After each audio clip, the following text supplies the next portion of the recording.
நம்ம அண்ணன் பாரிசாலன் எவ்வளவு பெரிய தவுட்டு தற்கொலைனா, திருப்பூர் நாம் தமிழர் கட்சியோட வேட்பாளர் அபிநயா அவங்க யூஎன் உமன் ஆர்கனைசேஷன் அப்படிங்கிற ஒரு இயக்கத்தோட ஸ்டேஜை ஷேர் பண்ணிக்கிறாங்க. அதாவது மேடையை பகிர்ந்துக்கிறாங்க.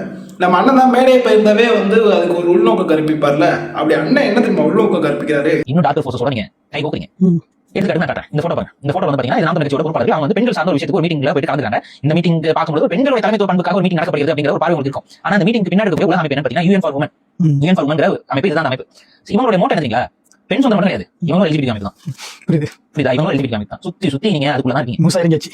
பெரிய அளவு எல்ஜிபிடி அஜெண்டாக்கு ஃபண்ட் பண்ற ஒரு குரூப் தான் இந்த குரூப். இந்த குரூப்போட நாம் தமிழருடைய பெண் வேட்பாளர்களும் பெண் பொறுப்பாளர்களும் அசோசியேட் ஆயிட்டு இருக்காங்க. இதுக்கு என்ன சொல்ல போறீங்க? இந்த யூஎன் உமன் வந்து எல்ஜிபிடிக்யூட தொடர்புல இருக்கு அப்படின்னா யூஎன்ஹெச்ஆர்சி அப்படின்னு ஒரு அமைப்பு இருக்கு, United nation human right commission. அந்த அமைப்பும் எல்ஜிபிடிக்யூட தொடர்புல தானே இருக்கணும்.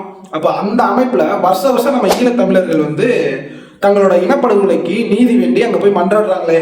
அப்ப அவங்க ஈழத்தமிழர்களுக்கும் அந்த எல்ஜிபிடி கூட அமைப்போட தொடர்பு இருக்கா? ஆல்ரெடி இந்த ரோஷினி அக்கா மேல அலகேசம் வச்சு எல்ஜிபிடிக்குவை ஆதரிக்கிறாங்க அப்படின்னு பேசி அதுக்கு அவங்க தக்க ஆதாரத்தோட நாங்க அப்படிலாம் எதுவுமே பண்ணல அப்படின்னு அவங்க விளக்கம் கொடுத்து அவனை அசிங்கப்படுத்தினாங்க. அப்ப நீ திருந்தலும் மீசையில மண்ணு ஓட்டாத மாதிரி சமாளிச்சுக்கிட்ட. இப்போ இந்த அவதூறு எடுத்து வைக்கிற